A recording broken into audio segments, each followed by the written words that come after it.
So in case you haven't heard, FlipgridAR is a thing now, and I am super stoked to share with you some really practical ways that you can use this in your classroom with your learners.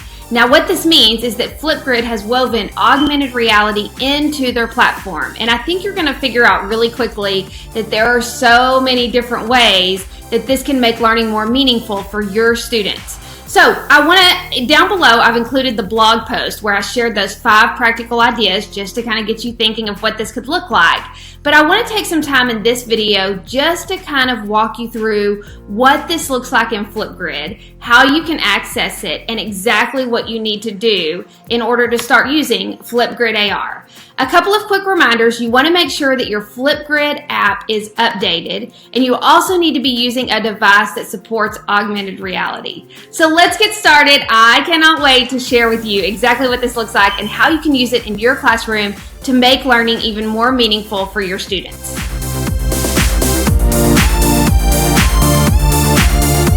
Let's jump right in, and I'm going to walk you through exactly how to create a grid on Flipgrid. If you haven't done that before, if you've used this tool before, feel free to fast forward, whatever you need to do.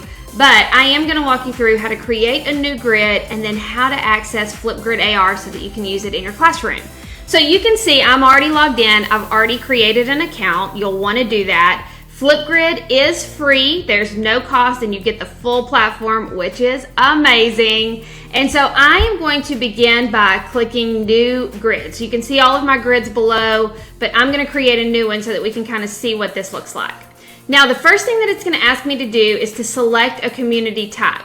So students can either use their school email, you can use student IDs. I'm just going to make this one public for time's sake, and I'm going to name it Practice Grid 2.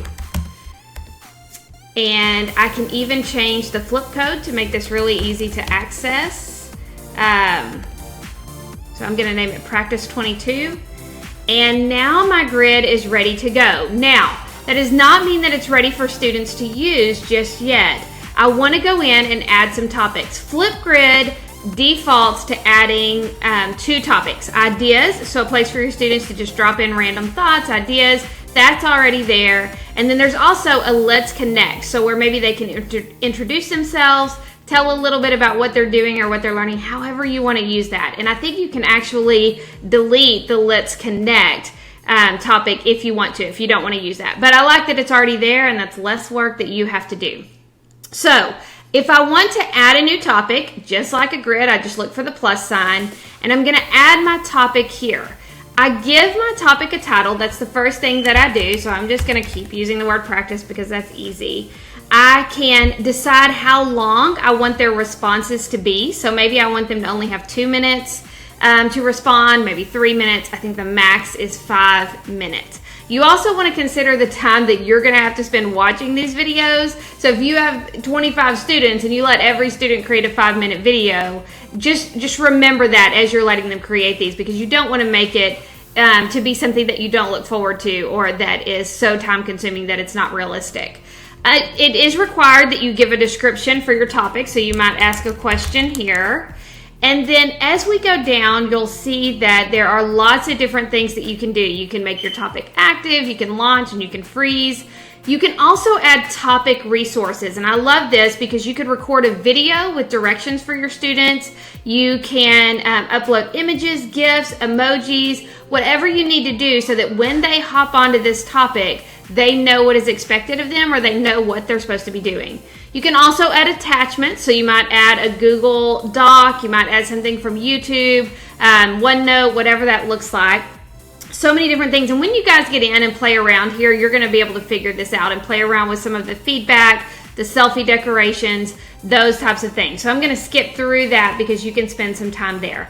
Now I'm going to create my topic. So I'm going to say got it. These are my links to how I could give them access. I could also go to share topic, and this is how the students can access. So I can use the QR code, or I can just copy the link. I can also drop the grid directly into Google Classroom. I can share it on Remind, or I can embed this topic into a website or whatever it is that students are on and need to access the grid through. So that's how you create a topic. Very, very easy. But let's look at now how you can use the AR, FlipgridAR. So I'm going to go back to my grid, and I'm going to go here. And now if there was a video in here, so let me show you what your students are going to see on their end. So if they were to go to this particular link, it didn't copy for some reason. Let me go back, copy. Here we go. And this is what they're going to see. So if you had your topic resource, it would be over here. Now I can go to tap to record. This is where they're going to record their videos. So this is their end of it. Now, right here, I can click and it's going to pop up. It's going to ask me to log in.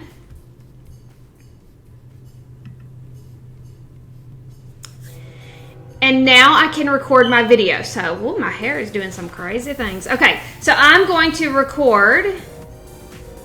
And I'm just going to share, I'm just going to show you guys what this looks like. So I'm just recording my practice video. They have, remember, 2 to 3 minutes to record. So that little timer shows them how long they've gone. And then they're going to click pause or stop. And they can click next when they're done. They can record as many times as they need to. They can watch it, they can trim it. And now I'm going to take a selfie. This is fun. You guys getting to watch me do this.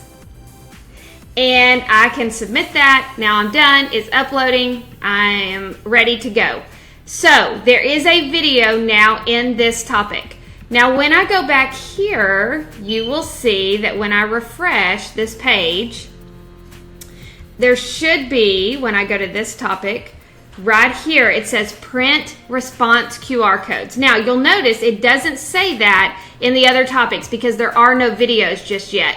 But when you have the videos, you get this option, print response QR codes, and that's what you want to click in order to access the FlipgridAR code. So you can actually, it pops up to print them right out. You could print these out as stickers on labels.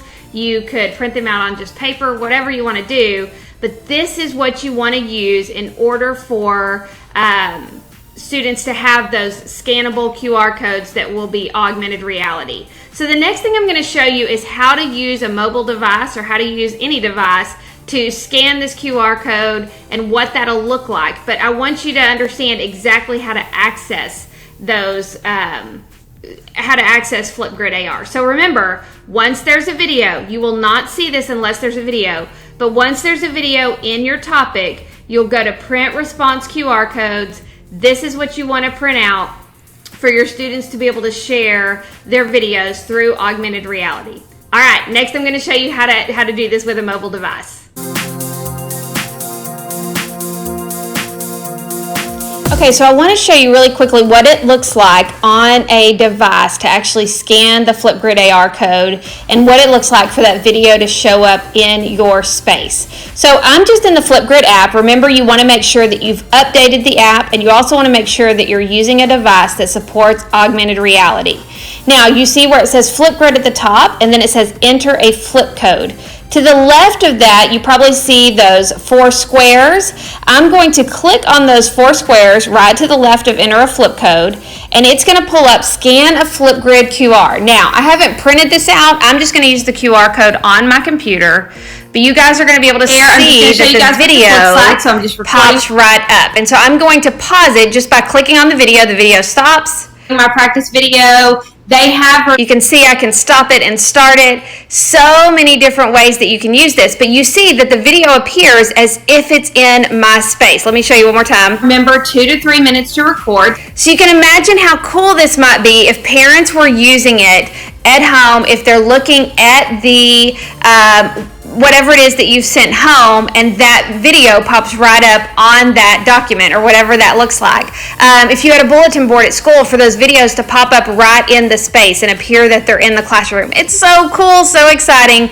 So that's FlipgridAR. Remember, again, right here on this page, it's to the left of enter a flip code. You're going to click that, and that's how you're going to scan those FlipgridAR codes that you get, and I showed you how to do that in the video prior to this one. So I can't wait to see how you guys use this in your classroom to make learning even more meaningful for your students. Feel free to contact me. Check out andymcnair.com for more information. Thank you so much, and I'll talk to you soon.